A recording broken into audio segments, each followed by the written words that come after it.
brought you by Silver Pumps and Motors. Top quality और consistent performance के लिए सिर्फ सिल्वर पंप्स नाम याद रखना. టాలీవుడ్ కు మంచి రోజులు ఎప్పుడు? స్టార్ హీరోలేమో రావట్లేదు, వచ్చిన మీడియం రేంజ్ సినిమాలేమో ఆడట్లేదు, చిన్న హీరోల సినిమాలు వచ్చినా ఎవరు చూడట్లేదు. అసలు ఏంటి పరిస్థితి? ఒక్కో సినిమా కోసం ఏళ్లుకేళ్లు తీసుకుంటున్న స్టార్ హీరోలే దీనికి సమాధానం చెప్తారా, లేదంటే వాళ్ళను అన్నేళ్లు లాక్ చేస్తున్న దర్శకులు ఆన్సర్ ఇస్తారా? అదే ఇవాల్టి ఎక్స్క్లూజివ్ స్టోరీ. స్టార్ హీరోల తీరుతో టాలీవుడ్ కు చుక్కలు కనిపిస్తున్నాయి. ఎన్టీఆర్, రామ్ చరణ్, అల్లు అర్జున్, మహేష్. హీరో ఎవరైనా ఒక్కో సినిమా కోసం వాళ్లు తీసుకుంటున్న సమయం మాత్రం ఒక్కటే. తక్కువలో తక్కువ 2 ఏళ్లకు పైగానే టైం తీసుకుంటున్నారు. దీనివల్ల ఇండస్ట్రీ దారుణంగా నష్టపోతోంది. దానికి మేమేం మాట్లాడతాం, హీరోలే మా దేవుళ్ళు అంటున్నారు నిర్మాత సునీల్ నారంగ్. అంటే హీరోలు ఫైట్ చేయాలంటే అది who are we to talk, see it's their wish. We can't say you make 50 films or remuneration. Remuneration, who are we to decide? Sir, heroes are like gods, sir. In 145 crore population, there are how many heroes? 20 or 30 heroes in entire India, or maybe 40. They are gods. How can we talk against gods or for gods? I don't know.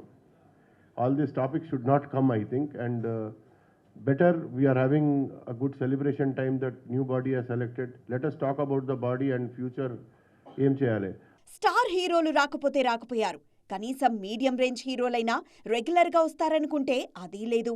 Pan Indian మత్తులో పడి ఒక్కో cinema కోసం కనీసం 2 ఏళ్లకు పైగానే తీసుకుంటున్నారు star హీరోలు. నాని ఒక్కడే ఏడాదికో సినిమా చేస్తున్నారు. మిగిలిన వాళ్లలో విజయ్ దేవరకొండ, సాయి ధరమ్ తేజ్, నిఖిల్ లాంటి వాళ్లు కూడా పాన్ ఇండియా కోసం మినిమం 2 ఏళ్లు తీసుకుంటున్నారు. 100 కోట్ల మార్కెట్ ఉన్న హీరోల సినిమాలేమో 2-3 ఏళ్లకోసారి వస్తున్నాయి. 50 నుంచి 100 కోట్ల మార్కున్న హీరోల సినిమాలేమో వచ్చినా పెద్దగా ప్రభావం చూపించట్లేదు. ఈ ఏడాదైతే మరీ దారుణంగా ఉంది పరిస్థితి. Sankranthikosthunnam, Daaku Maharaj, Thandel, Mad Square, Court, Hit 3 తప్ప ఇప్పటి వరకు చెప్పుకోదగ్గ విజయాలే లేవు. ఫ్రమ్ జనవరి నుంచి ఇప్పటి మటుకు only 3 pictures have been hit. ఒకటి సంక్రాంతికి వస్తున్నా, ఒకటి మ్యాడ్, ఒకటి కోట్. అంటే మేము ఎట్లా ఉండాలి? అన్నెసరీ సింగిల్ స్క్రీన్ని బ్లేమ్ చేస్తున్నారు. స్టార్డమ్ ఏడికేలు వచ్చిందండి హీరోలకు. స్టార్డమ్ ఏడికేలు వచ్చింది హీరోలకు. ఒక్కొక్క హీరో ఫస్ట్ 2 3 సినిమాలు చేస్తుండే. ఇవాళ ఏం చేస్తున్నాడు హీరో? 2 ఏళ్ళకు ఒక్క సినిమా తీస్తున్నాడు. ఎందుకు? Remuneration.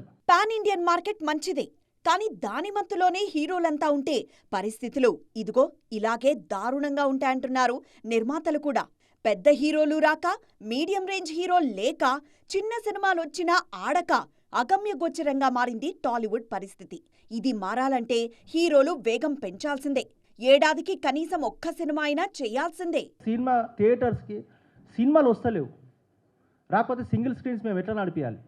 So I'm requesting them to come every year one hero 2 pictures. మొన్న డిజాస్టర్ సినిమా టోటల్ వరల్డ్ వైడ్ 2 కోట్లు కూడా వరల్డ్ వైడ్ షేర్ రాలేదు. వానికి పిలిచి 13 కోట్ల రెమ్యునరేషన్ ఇచ్చారు. ఎక్కడ పోతున్నానండి?